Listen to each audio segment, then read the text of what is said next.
रूपम सागर जातम सहगना रघुनाथान्वितम तम सजीवम साद्वैतम सावधूतम परिजन सहितम कृष्ण चैतन्य देवम श्री राधा कृष्ण पदान सहगना श्री ललिता श्री विशाखान्वितमस्तुते। हे कृष्ण करुणा सिंधु दीन बंधु जगतपते गोपेश गोपिका कांत श्री राधा कांत नमोस्तुते। जयतां सूरतो पंगुर्महामन्दमतेर्गति मत्सर्वस्य पदाम्बोजो श्रीराधामदन्मोहनो दिव्यवृन्दावरण्यकल्पद्रुमाद् श्रीमद्रत्नाकर सिंहासनस्थो श्रीमद्राधा श्रीलगोविन्ददेवो पृष्ठालिभिः सेव्यमानो स्मरामि श्रीमान रासरसारंभी वंशीवटतटस्थितः कर्शन वेणुसनेरगोपीरगोपीनाथ श्रीयस्तु नः तप्त कांचन गौरंगी श्री राधे वृंदावनेश्वरी वृषभानुसुते देवी प्रणमामि हरि प्रिये वाञ्छाकल्पतरुभ्यश्च कृपा सिन्धुभ्येव च पतितानां पावनेभ्यो वैष्णवेभ्यो नमो नमः। जय श्री कृष्ण चैतन्य प्रभु नित्यानंदा श्री अद्वैत गदाधर श्रीवासादि गौर भक्त वृंदा। हरे कृष्णा कृष्ण कृष्ण हरे हरे, हरे राम राम राम हरे हरे। नारायणं नमस्कृत्यं नरं चैव नरोत्तमं देवीं सरस्वतीं व्यासं ततो जयमुदीरये। नष्टप्राये सभद्रेषु नित्यं भागवत सेवया भगवते उत्तम श्लोके भक्तिर्भवती नैष्ठिकी। श्रीमद् भगवत गीता यथारूप की जय, भगवान की वाणी भगवत गीता की जय, उपस्थित भक्त वृंदों की जय। So while we are reciting Mangalacharan, Greg Prabhu ji thank you for joining. You join. Sangeeta Mata ji बहुत बहुत धन्यवाद आपका, समय निकाल कर यहाँ पर आपने ज्वाइन किया भगवत गीता सेशन में आज। तो जिस प्रकार से हम अजय प्रभु जी नीरज प्रभु जी पहले ही जुड़ चुके हैं, तो आज आज हम अपने जो 7वां अध्याय भगवत ज्ञान का विषय है उसको आगे बढ़ाते हुए हम चर्चा करेंगे। लेकिन जिस प्रकार से मैंने पहले वर्णन किया कि आज बहुत विशेष दिन है, आज देवशयनी एकादशी, आषाढ़ी एकादशी भी इसे कहा जाता है, उसका विशेष पर्व है। तो उसकी कथा हम पढ़ेंगे आज। कथा सुनना कथा पढ़ना उस दोनों का विशेष बड़ा महत्व रहता है। उसके बाद कथा के बाद एक माला जप भगवान के नाम की, और फिर भगवत गीता के ऊपर हम चर्चा करेंगे। प्रयास मेरा रहेगा कि 10-15 तक हम लोग अपनी कथा को विराम दें, और उसके बाद आपके मन में कोई अगर प्रश्न हो तो 15 मिनट प्रश्न उत्तर के लिए अब रखेंगे। इस शेड्यूल पे trying to follow that from this time. लेकिन देखते हैं कथा में किस प्रकार से बढ़ता है, लेकिन प्रयास यही रहेगा कि 10-15 तक हम लोग 1 घंटा कथा श्रवण करेंगे, और उसके बाद प्रश्न उत्तर जो आपके मन में प्रश्न हो उसको हम लेके आगे बढ़ेंगे। तो आज जैसे एकादशी है, देवशयनी एकादशी, तो उसकी कथा मैं पढ़ने जा रहा हूँ, आप कृपया करके ध्यान से सुनिएगा।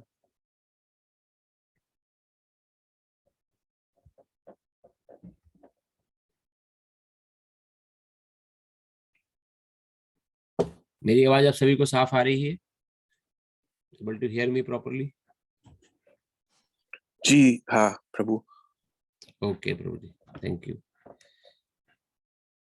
युधिष्ठिर जी ने पूछा, भगवान, आषाढ़ के शुक्ल पक्ष में कौन सी एकादशी होती है, उसका नाम और विधि क्या है, यह बतलाने की कृपा करें।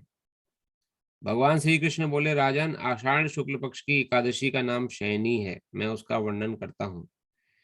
वह महान पुण्यमयी, स्वर्ग और मोक्ष प्रदान करने वाली, सब पापों को हरने वाली तथा उत्तम व्रत है।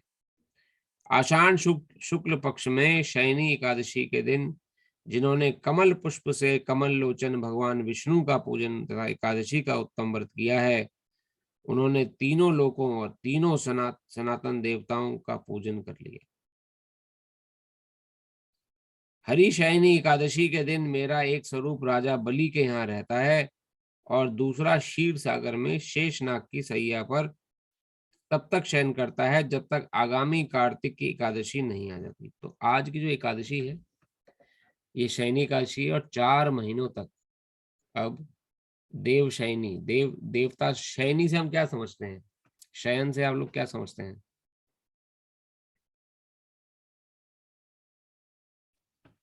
शैनी होना, मतलब ये कंटिन्यू करो जी।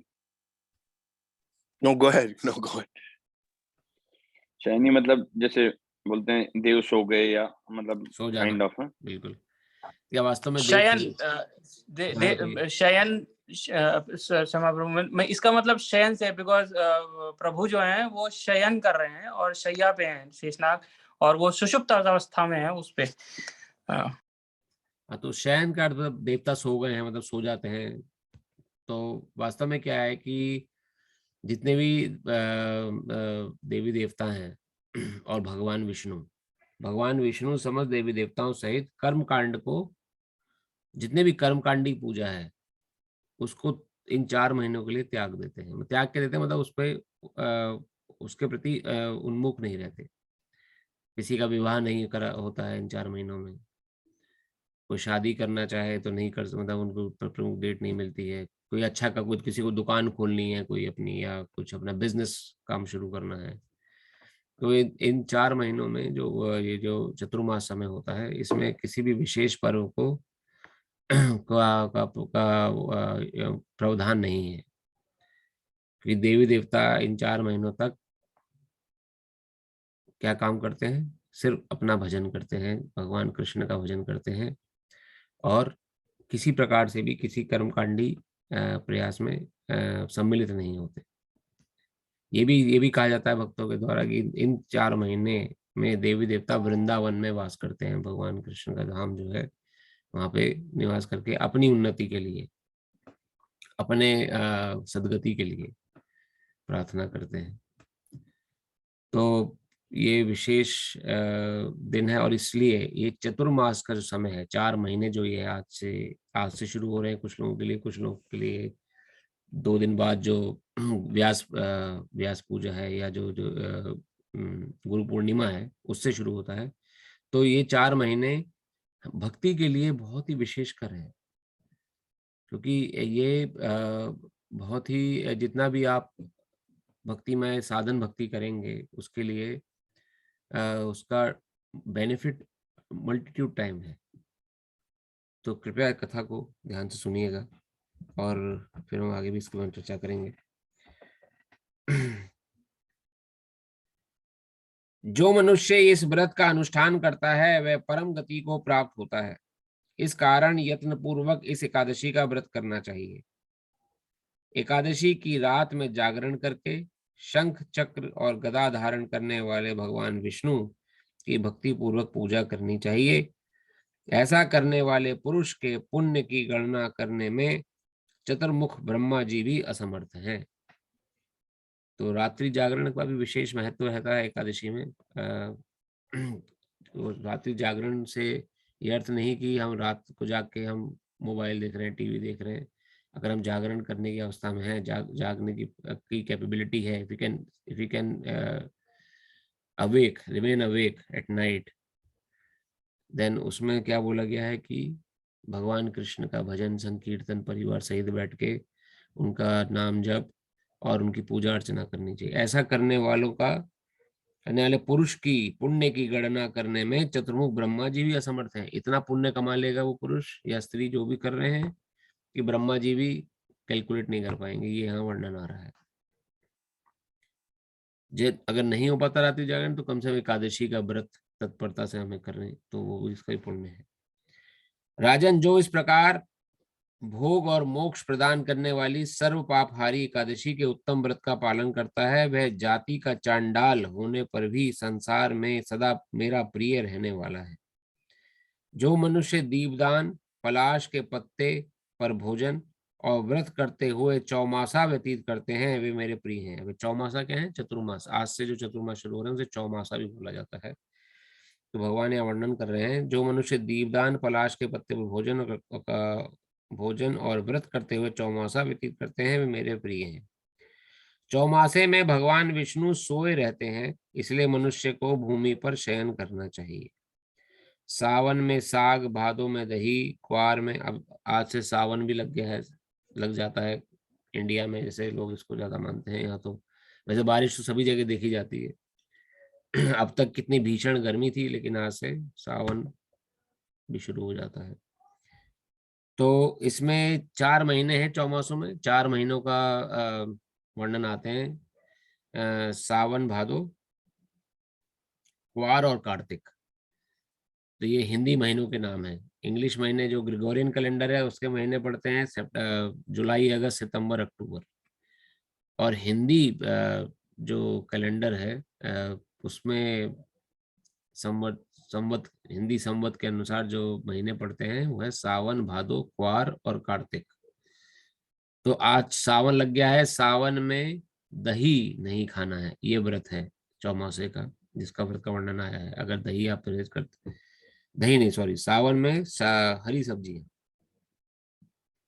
कोई भी किसी प्रकार की पत्तेदार सब्जी का ये चौमासों का व्रत है। ये मैं आपको सिर्फ बताने, जानकारी के लिए बता रहा हूँ। अगर आप रख सकते हैं तो रखने का प्रयास करें, नहीं रखते हैं तो देखिए, सर्वोपरि जरूरी है हमारे लिए हरि नाम करना और भगवान की कथा श्रवण करना। लेकिन जो चतुर्मास है, जो लोग भक्त इसको पूरी तरह से फॉलो करना चाहते हैं, उनको जानकारी होना जरूरी है, इसलिए मैं बता रहा हूँ। और इसलिए यहाँ वर्णन भी आया है कि जो सावन है, आज से सावन लगा है, उसमें सावन में साग, साग अर्थात हरी सब्जी, कोई भी पत्ते वाली सब्जी का निषेध रहता है, नहीं खाना चाहिए 1 महीने तक। और भादो, इसके बाद जो अगला महीना प्रारंभ होगा उसमें दही का परहेज रहेगा। क्वार, वो 1 महीने दही का परहेज होने के बाद तीसरा महीना जो है उसमें दूध का परहेज रहता है, दूध नहीं पीना है। और कार्तिक, कार्तिक जो चौथा महीना है चतुर्मास का, उसमें उड़द की दाल का दाल का त्याग कर देना चाहिए कार्तिक में। जो चौमासे में ब्रह्मचर्य का पालन करता है वे परम गति को प्राप्त होता है। ब्रह्मचर्य का बड़ा विशेष योगदान है, चाहे वो गृहस्थी हो या ब्रह्मचारी हो या कोई भी हो। अगर इन 4 महीने ब्रह्मचर्य व्रत का पालन करता है तो परम गति उसके लिए निश्चित हो जाती है। ब्रह्मचर्य अपने आप में ही बहुत बड़ा वरदान है भगवान के प्रति, भगवान के द्वारा हमारे लिए। कोई भक्ति नहीं भी करता लेकिन ब्रह्मचर्य प्रति जीवन करता है तो 75% शास्त्र बोलते हैं वो लिबरेटेड है, ये 75% मुक्त, if he is just following ब्रह्मचर्य। लेकिन इन 4 महीनों में ब्रह्मचर्य व्रत का पालन का भी विशेष योगदान है। अगर आप फॉलो कर पाते हैं या कर सकते, अगर हो पाता है तो निश्चित रूप से परम गति निर्धारित है, ये भगवान यहाँ वर्णन कर रहे हैं।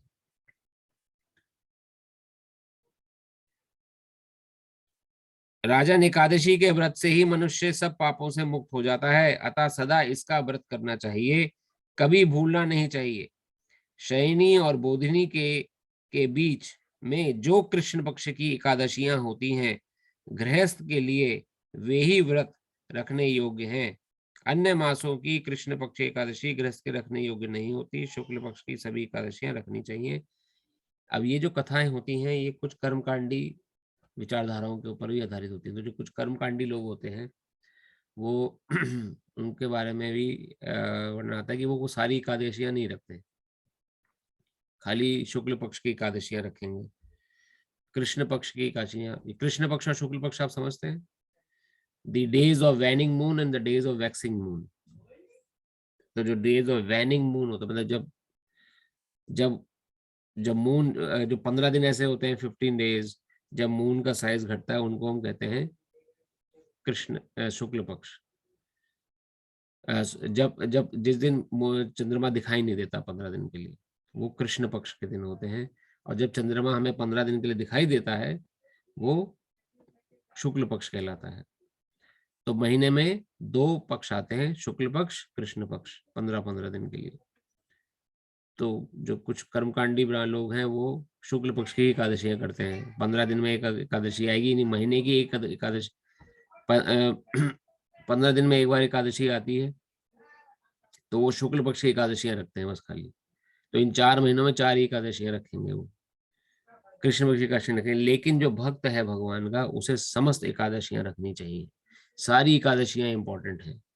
तो ऐसा नहीं हमें उसमें भेदभाव करना चाहिए कि एकादशी हमने करी। कुछ लोगों के मन में आता है कि एकादशी का पारण कर लेते हैं, फिर एकादशी करने की जरूरत नहीं है। फिर एकादशी का व्रत भगवान को बहुत प्रिय है, एकादशी वास्तव में भगवान के लिए बहुत नजदीक प्रिय है, और वो व्यक्ति निश्चित रूप से भगवान की कृपा पात्र बनता है जो हर एकादशी को करता है तत्परता से, दृढ़ता से।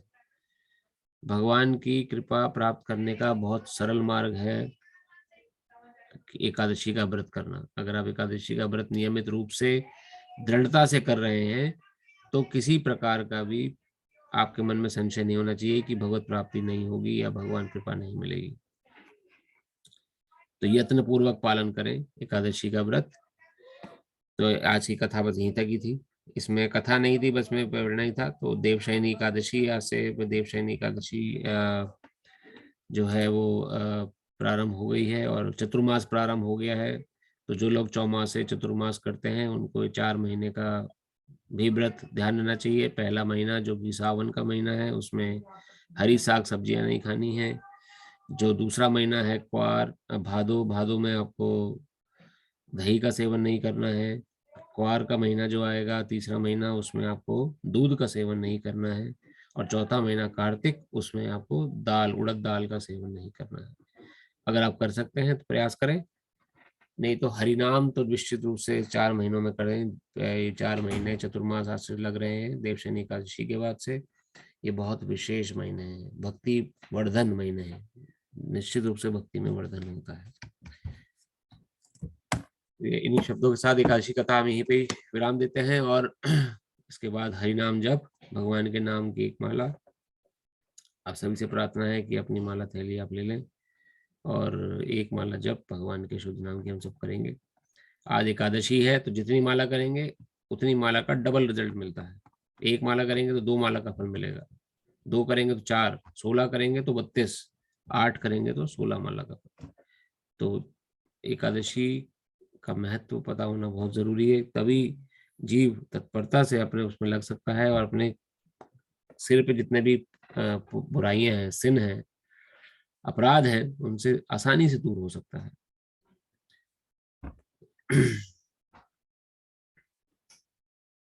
नमो ओम विष्णुपदाय कृष्णपृष्ठाय भूतले श्रीमते नवयोगेन्द्र स्वामिनीति नामिने नमस्ते प्रभुपाद देवे नाम संकीर्तन प्रचारिणे निर्विशेष शून्यवादी समस्त देशतारिणे।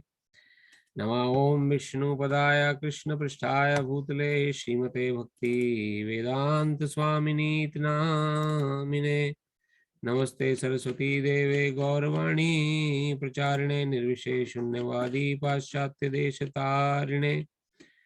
जय श्री कृष्ण चैतन्य प्रभु नित्यानंद श्री अद्वैत गदाधर शिवासादि गौर भक्त वृंदा। जय श्री कृष्ण चैतन्य प्रभु नित्यानंद श्री अद्वैत गदाधर शिवासादि गौर भक्त वृंदा।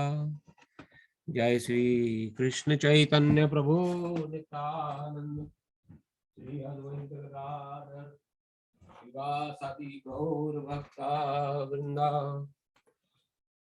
हरे कृष्ण कृष्ण कृष्ण हरे हरे, हरे राम राम राम हरे राम हरे Ram Hare Hare. Hare Krishna, Hare Krishna, हरे Krishna Krishna Krishna, Krishna Hare Hare, Krishna Hare हरे Rama, हरे Hare Rama, Rama हरे Rama, Ram Hare Ram Ram Hare. Hare Hare Hare Hare Krishna Krishna, Hare Krishna Krishna, हरे Krishna Krishna Krishna, Hare Krishna Hare, Krishna हरे Hare हरे Rama, हरे Hare Rama, राम Rama हरे Rama, Ram Hare Ram Ram Hare. Hare Hare Hare Krishna, Hare Krishna, हरे Krishna Krishna Krishna, Krishna Hare Krishna Hare, Hare Hare Hare Rama, हरे Hare Rama, Rama हरे Rama, Ram Hare Ram Ram Hare. Hare Hare Hare Hare Krishna, हरे Hare Krishna, Krishna Krishna Krishna, Hare Krishna Hare, Krishna Hare Hare Hare Hare Ram Rama, Ram Hare Ram Rama, Rama हरे Rama, Ram Hare Ram Ram हरे Hare. हरे Hare हरे Krishna, Ram Hare